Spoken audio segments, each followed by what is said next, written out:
Hello there. Thank you so much for joining us. This is News Channel Nebraska. My name's Eric McKay. Let's take a look at our top headlines today. Beginning in international news, where a missing U.S. man has been found alive in the streets of Syria. Locals found the Midwestern man walking barefoot in the streets. He says he's been kept in prison for months after entering the country as a pilgrim. Sherelle Hubbard has the latest. Thousands of people have been released from prisons across Syria this week after rebels toppled the country's former president, Bashar al-Assad. One missing Missouri man is saying that he was among them. What's your name?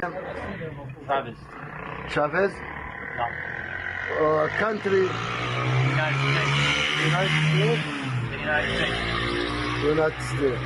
Travis Timmerman told several media outlets that he'd been in jail for months. He says he was released Monday when two men armed with AK-47s broke down his cell door. He was wandering barefoot in Damascus when he was found by residents Thursday. The executive director of the Syrian Emergency Task Force says Timmerman had walked 13 miles. Thank God we were able to find him and then talk to the new Damascus government.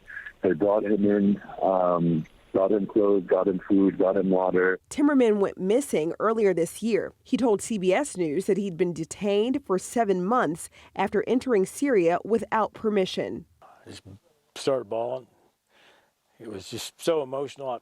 I'm thinking the worst. In terms of an American citizen who was found just today, I can't give you any details on exactly what's going to happen except to say that we're working to bring him home, to bring him out of Syria and to bring him home. I'm Sherelle Hubbard reporting. Closer to home, a house in Hastings suffering severe damage after a fire Thursday evening. Hastings Fire and Rescue sent to the blaze around 7:30.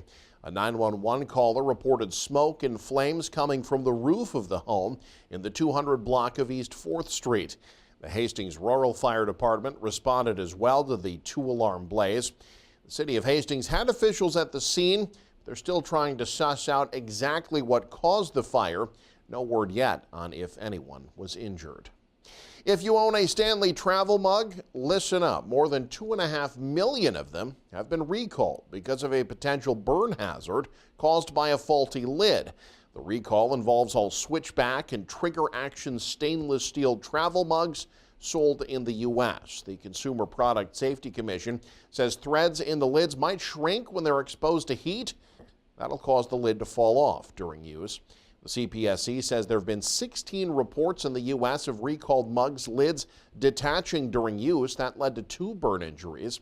The affected mugs are 12, 16, and 20-ounce sizes sold between June of 2016 and December of this year at a number of retailers, including Walmart, Target, and Amazon.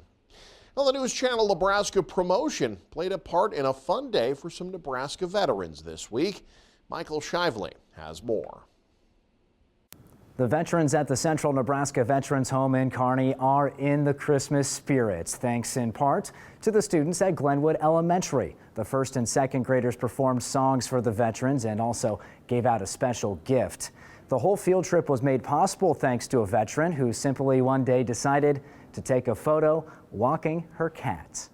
All right, we're talking with Barbara Rios. Congratulations, you're this week's winner for our Stretch Across Nebraska presented by Medica. You submitted a photo of you and your 6-month-old kitty. This is Tommy? Yes, it is. Barbara Rios submitted her winning photo in News Channel Nebraska's Stretch Across Nebraska contest in October. Fast forward to December, and her contest winnings have taken a new form. Rios directed a $500 donation to Glenwood Elementary. A couple of years ago, I worked in the library with Principal Tracy Shaw, and a wonderful principal, and I just think the school would benefit from that donation. When thinking of how to use the money, Shaw remembered that Rios is a veteran. We decided to pay it forward and honor veterans in our community in her name. Paying it forward took the shape of all first and second graders serenading the veterans with Christmas carols and handing out handmade ornaments. Just make sure everybody has one. One person's nod to a local school turned into a delight for students and veterans alike. The kids did a wonderful job. It was so fun to watch them sing and perform, and then to watch the veterans' reaction was really heartwarming. Anyone can win Stretch Across Nebraska and benefit a school of their choice. All you need to do is take a photo or video of a healthy activity. Head to newschannelnebraska.com and click on Stretch Across Nebraska under the promo tab and enter to win. One winner every week, and they get $500 for a school of their choice. In Kearney, Michael Shively, News Channel Nebraska. Following a few months of planning, the first meeting of a new group designed to help members of 3 Southeast Nebraska political bodies come together is officially in the books. The collective, called the Fairbury Super Board, designed to unite officials from city and county government along with the Fairbury School Board, giving them all a seat at the table and discussing common issues. In their first official meeting this month, the 3 groups that comprise the Super Board found they had a number of common obstacles and objectives: retaining staff, improving infrastructure, and maintaining services that the citizens need and expect in the face of widespread rising costs. But then on the other side of the coin, everybody wants those services that each of those entities provide, whether it's the county, the city, or the school district. And we have to have the revenue to provide top quality services. So it's just a very tough challenge that we all face as elected officials. And so, that was kind of the common element that, we're all feeling that right now. The group has agreed to meet every 2 months in rotating locations, allowing every individual group the opportunity to host meetings. The next Super Board meeting slated for February 6th. Christmas caroling, that's a tradition that's filled many of our childhoods, but what about adults? Well, the latest Pew Research Center study found that only 16% of Americans keep the tradition alive. That's down from 20% in the last report. Casey Wannenberg takes us to Valentine, where a group of high schoolers is hitting all the right notes to keep the holiday spirit alive. The sounds of a sail barn. And the smells, too. That good old-fashioned pie. Peach is pretty popular. You can almost taste it. That's that Oreo one. But this week, the sail barn in Valentine had an unexpected harmony.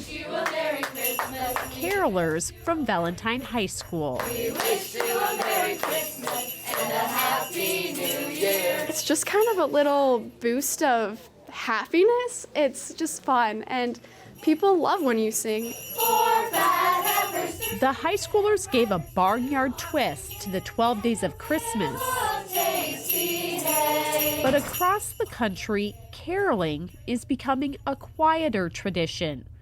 Participation has dropped 20% according to the latest study. And I think there should be some more. There's definitely a lot of people that really enjoy it when we come and stop by their doors. In addition to the sail barn, the carolers are also hitting up several other locations, including downtown Valentine and the South Dakota State Capitol. I think it relieves stress for a lot of people too, and I think this time of year can be really stressful, and I think hearing some fun music and being able to get out and sing is really a good stress reliever, as well as making people happy.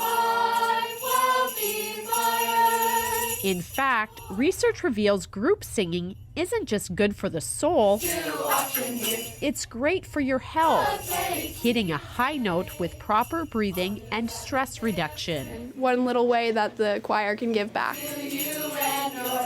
Because even in the most unexpected places, a hint of holiday cheer can strike a chord. In Valentine, Casey Wannenberg, News Channel, Nebraska. And finally, Creighton basketball working through the regular season as one player is stepping forward about his battle with a certain health condition. Andrew Pfeiffer has our exclusive story with forward Isaac Trout. Isaac Trout is a forward for the Creighton Blue Jays. Trout made a return to his home state for his sophomore season after transferring from Virginia. However, beyond his on-court skills, few are aware of the personal battles he faces off the court. I was 4.5 years old when I was diagnosed. I don't honestly remember much other than being in the hospital. At a young age, Trout was diagnosed with type 1 diabetes. My family was kind of worried at first because they weren't familiar with it at all. None of us were. But as time went on, we got more comfortable with it. Now it's all run-of-the-mill for the Grand Island native. I've lived with type 1 diabetes for almost 17 years now. With support from medical staff and his peers, Trout is able to stay on top of his numbers, both on the court and with his blood sugar. My insulin pump will show me at all times kind of what my blood sugar's running, as well as my phone.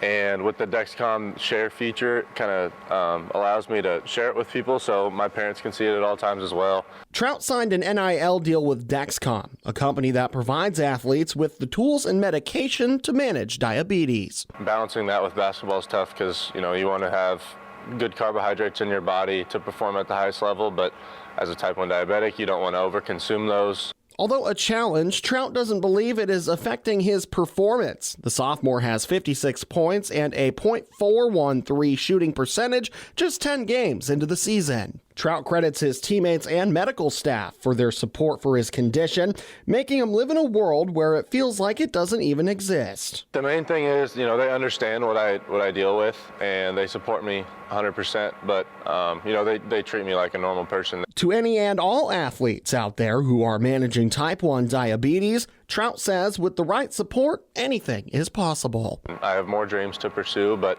my diabetes isn't going to get in the way of that. As long as you take care of yourself and have people around you that care about you and help you, anything's possible. From Omaha, Andrew Pfeiffer, News Channel, Nebraska.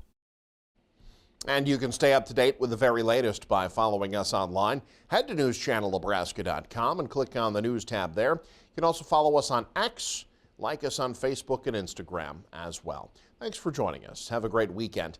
This is News Channel Nebraska.